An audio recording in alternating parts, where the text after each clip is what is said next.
Hello everyone, welcome to Space Monks. Today's video is about Article 370 and Article 35A, and we won't be giving our own view about this particular event, the event that is related to Kashmir. But we'll go into the reactions of different news channels from all around the world. We'll see what they have to say about it and what's the view. So let's get into it.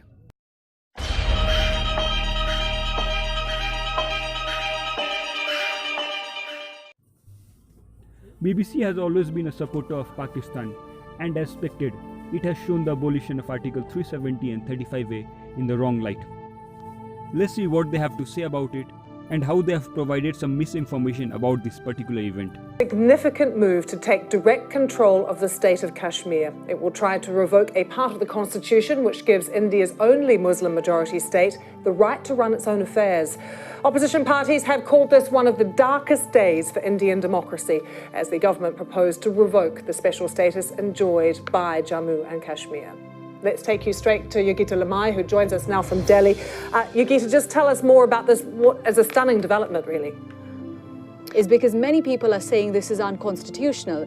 If a part of the constitution has to be changed, then why was it not voted on by MPs? So, Yogita, why is the government doing this?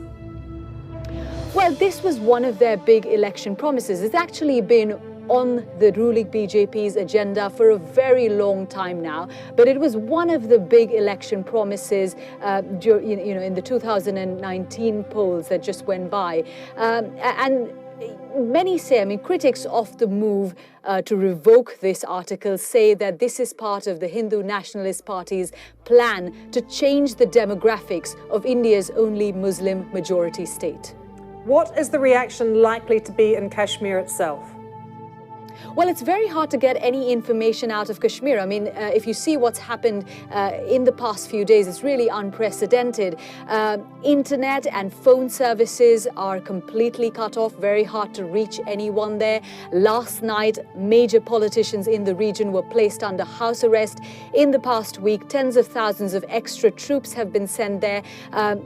Section 144 is imposed, which basically means that more than 5 people cannot gather in one place at a time. So protests, public rallies, meetings cannot be held. And with people not being able to communicate with each other, it's very hard right now to find out what the reaction is like. The government in India has scrapped the special status awarded to Kashmir. Article 370 of the Indian Constitution allowed the region to make its own laws and curbed non-residents for buying property. The Indian Home Minister believes the move will integrate India's only Muslim majority region with the rest of the country. Now, telecommunication services in the state have been blocked, political leaders have been placed under house arrest, and thousands of Indian troops have been deployed to the area. For more on this story, we can bring in our international affairs commentator, Douglas Herbert.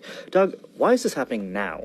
Well, a big reason, a big part of this is that the Hindu nationalist Prime Minister of India, Narendra Modi, has weaponized and escalated an issue that many perhaps believe could not be any more weaponized than it's already been. Look, it's true that Kashmir has been one of the world's, if not the world's, most volatile geopolitical flashpoints for the past 7 decades since India's independence.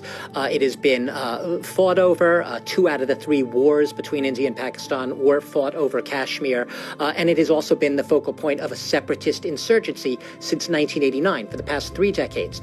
But let's go back to recent months.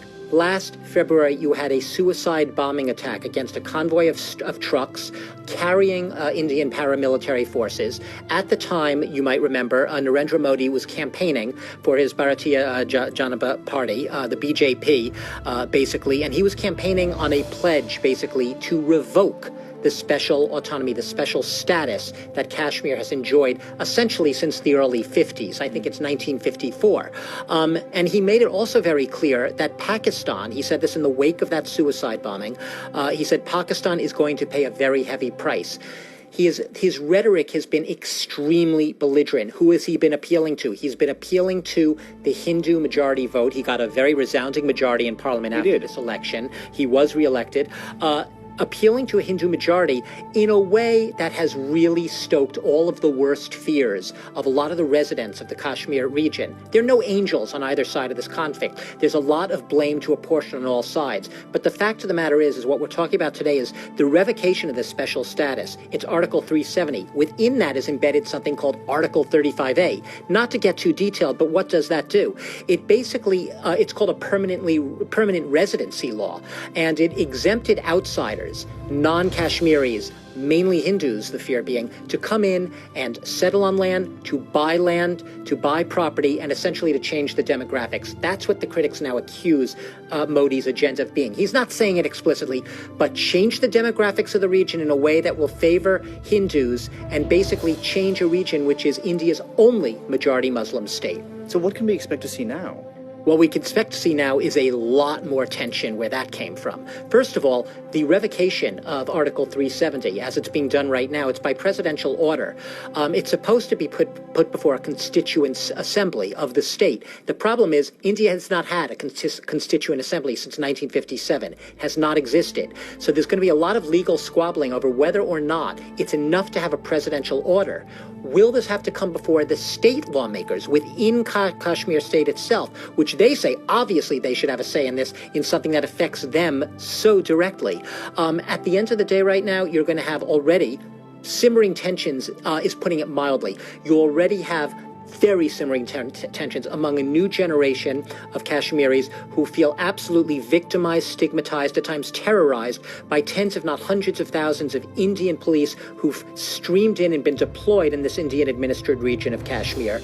It's only going to get worse from there. They feel right now that the Indian state is doing this in flouting all legality and without consulting with the people of Kashmir themselves. So when I say watch this space, I'm not saying it to be pessimist, but right now, from where things stand, along this path, it's not going to help matters any in Kashmir. And I see it getting a lot trickier and a lot of challenges, maybe right to the Supreme Court. Now we'll see what happens once Kashmiris start to react, once internet services and stuff get restored. Doug, thank you very much for that. Douglas Herbert there.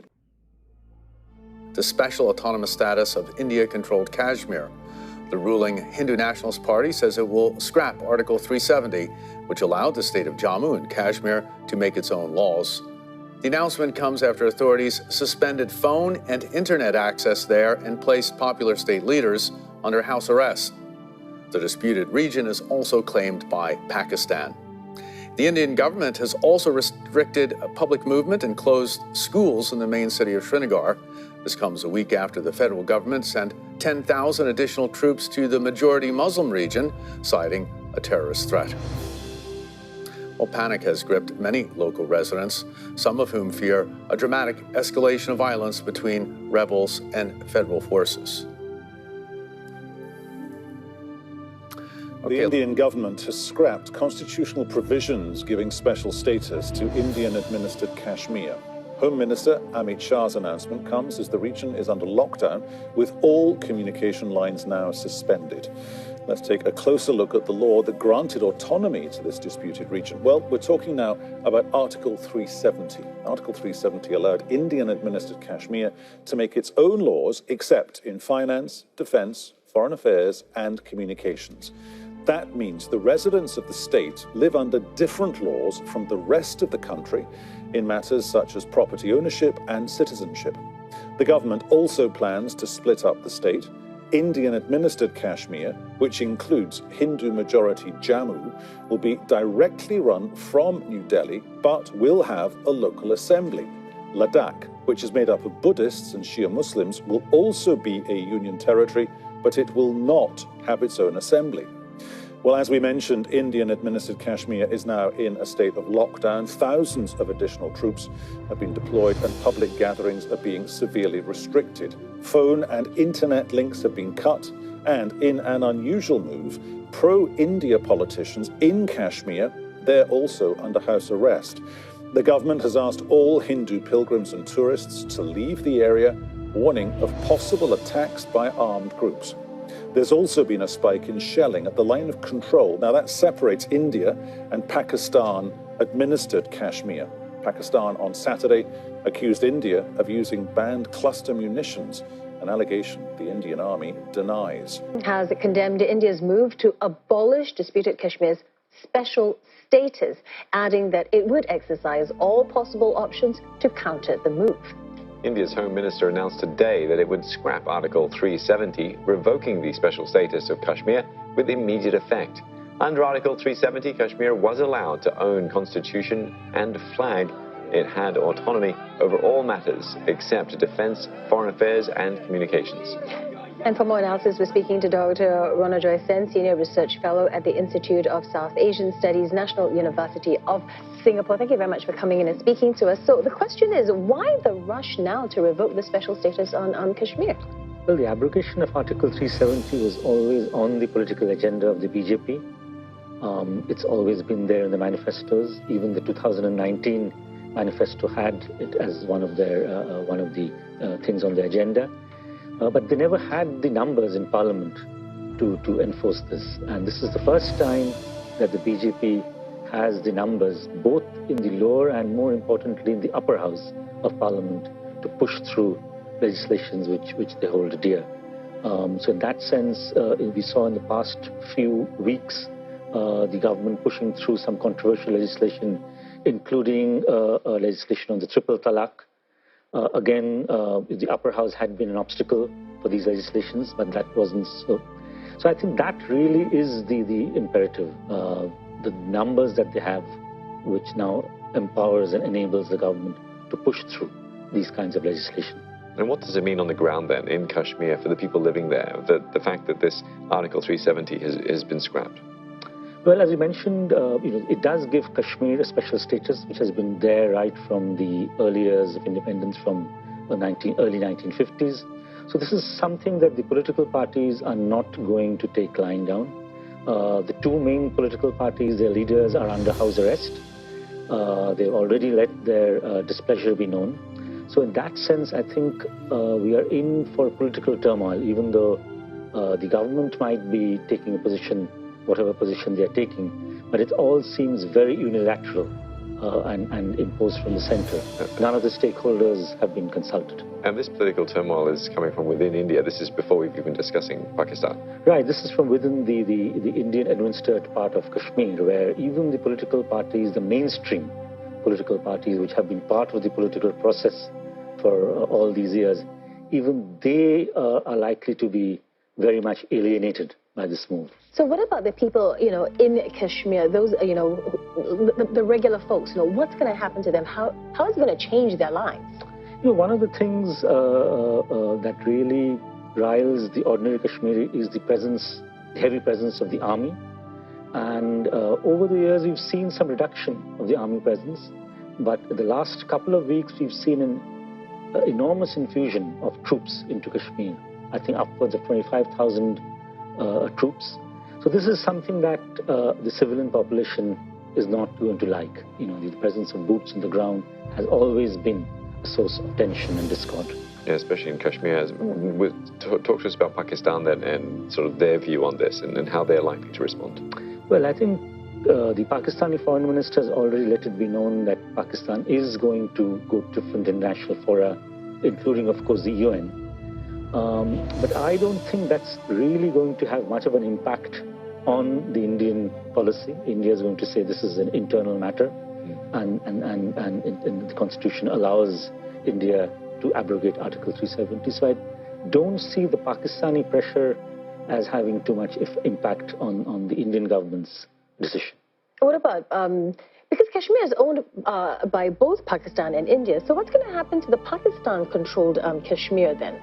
The Pakistan-occupied Kashmir, as India calls it, or as Pakistan calls it, Azad or Free Kashmir, has had its own administrative setup, own election over the years. So I think the status quo regarding Kashmir between India and Pakistan remains, even though I think this will lead to a rise in tensions.